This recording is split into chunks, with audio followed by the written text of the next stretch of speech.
Hi everyone, Mel here, and welcome to this holiday series of how to not just survive but thrive in the holidays.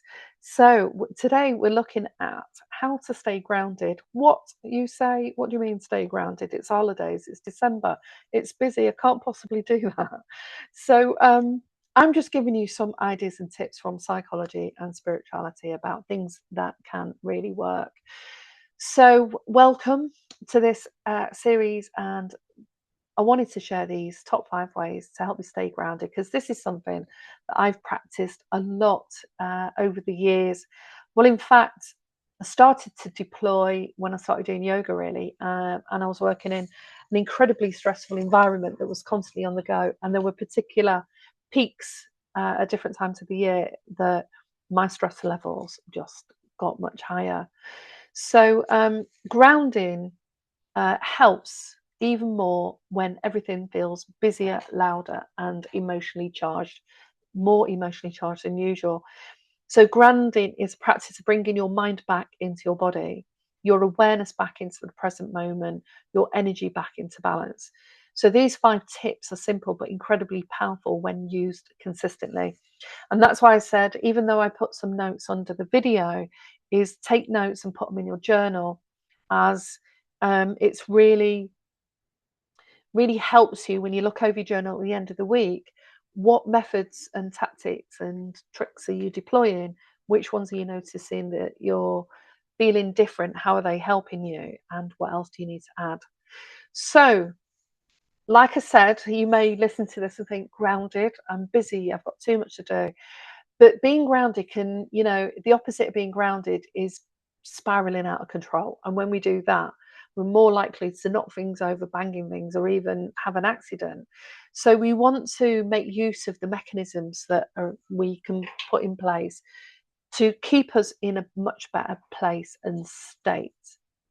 So the most common one is to take a breath in, breathe in deeply, and then breathe out deeply, and breathe in and out, and in and out. And imagine that you're bringing all your energy back into your body, as though you could see your energy around you, but you pull it back in and you put a beautiful color around your aura. It can be pink, it can be silver, gold, whatever. Just bring that back in and bring your attention down from your head down to your feet, and just be aware now of that presence, of that feeling of being in your body. Okay, so the next one is take a nature break, even if it's 5 minutes.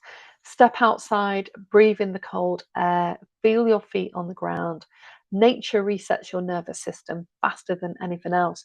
And like I said in the previous video, in the summer or spring, I walk into the garden and all the birds are singing and hopping around at 7 in the morning. But I was thinking the other day, why does it feel so quiet? It's because all the doors are closed and we're not hearing the birds in the same way. And that was part of what helped me sort of stay grounded and connected. So it takes you out of your head back into your senses. So you come out of all the emails and the things that you've got running around there. And the moment you start to focus on your breath and even put your hand on your chest, as you're doing so, you're now back in the body. And so many of us don't live in our bodies or live in them that much. So that grounding is bringing you back into the body. And that's why after work, doing something like yin yoga, general yoga, Pilates, breath work, mantra work helps slow us down, but also it will help us master the techniques that we need as human beings to live in this busy, chaotic world. The next one is journal to release the mental clutter. So you've got your journal and a pen, and you can either choose a time of the day. It could be in the morning when you've got a break, at the end of the day, or in the evening. But grab your notebooks or even one of my journals off Amazon, because I've got some on there, so you can check them out. And write without judgment, just everything that's swirling around in your mind. Just giving it somewhere to go allows the sort of psyche to create a new space. And we may even start to get some solutions to some of the things that we're struggling with. Your brain doesn't need to hold it all. So part of the work I've done over the years is that I do take copious notes and I have lists, because I like to just park it all somewhere and it not travel around in my mind, because I know that if I start to carry too many stories and projects and information, it's too much. So yes, our brains don't like to hold it all, and journaling clears the fog and helps you process stress before it builds. Okay, I talked about this a bit about getting up in the morning as well, but we really need to set social media limits. So I really didn't used to pay much attention to social media. My Facebook page was just where I posted some pictures of my trips, and Instagram was where I posted some of the photos that I liked more. So it was a bit of a gallery in a way.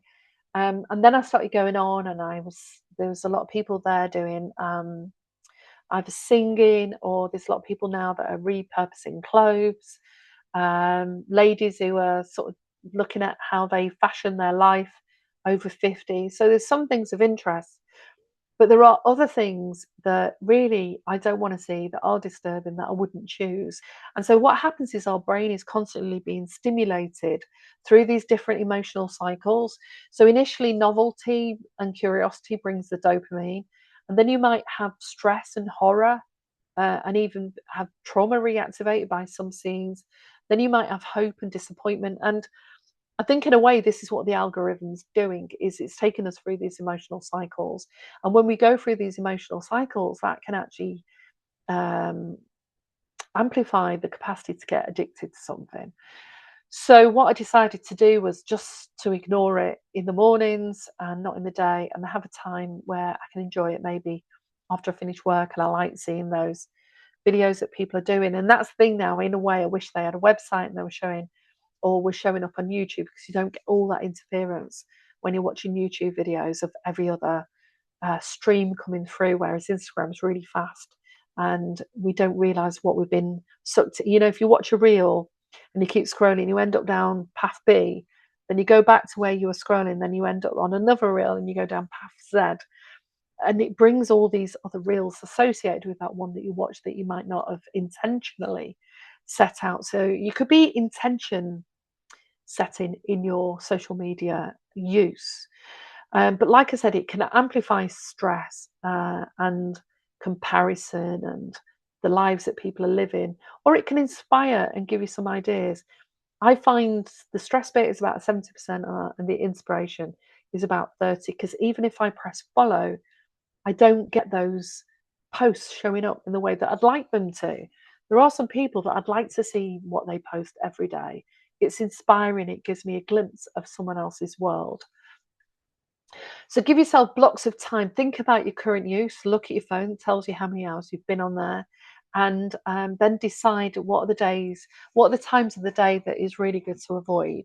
And then where, if you want to scroll, you do, but you only give yourself a certain time block. And then notice the quality of your sleep if you're not scrolling before you go to bed. I started struggling to stay asleep at night, and I realized when I stopped the scrolling late in the evening, which is what I was doing as part of defragging in a way, that was really affecting my sleep, and I stopped doing that, and that made a difference within a few days. Use a daily grounding ritual, and it could be, as you've got in your diary now, in your journal, what you're going to do: a meditation, a cup of tea in silence, breathing exercise, stretching, lighting a candle, or sitting with your hand on your heart. So in a lot of compassion work, it might be, and in Buddhist meditations as well, it might be that you have one word. You might just say the word love, put your hand on your heart, and you just internally just keep repeating that word.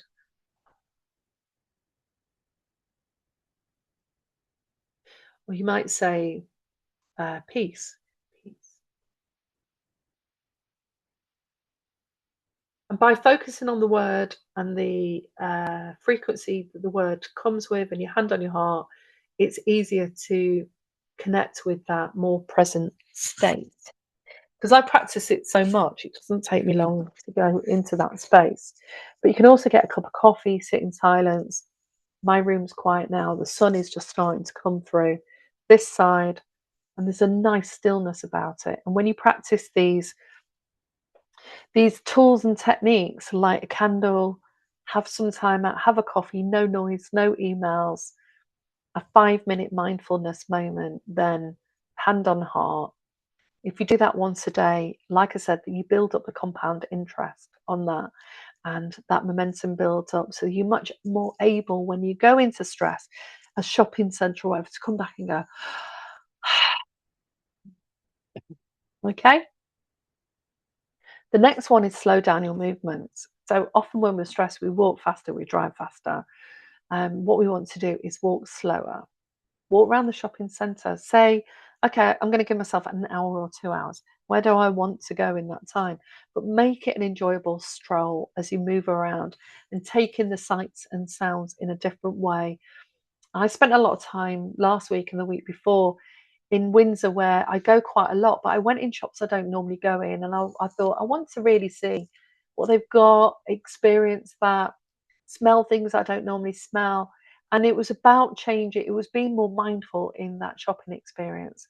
And if you've got time, rather than rushing at the end of the sort of December period to get all the things that you need to get in, is to, apart from food clearly that you're not going to buy it now, but start to go and have those experiences. Give yourself a few hours in the week if you're going shopping, and just immerse yourself in that and see if you can do that more mindfully.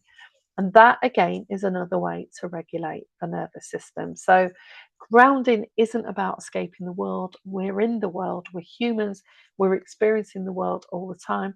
This is about developing your awareness about when you're in a calm and peaceful state, what helps you remain there, and what grounding practice are there, and what can you try today. So let me know below in the comments. I'm always open and love hearing what resonates with you. So like and subscribe, press the bell, like I said, to get notifications, and so that my algorithm, Pete or Bob or Susan or whatever name I'm going to give it soon, is sending out the videos, and people are able to access some of these tools and tips that help you not just survive but thrive in the holidays. Thank you.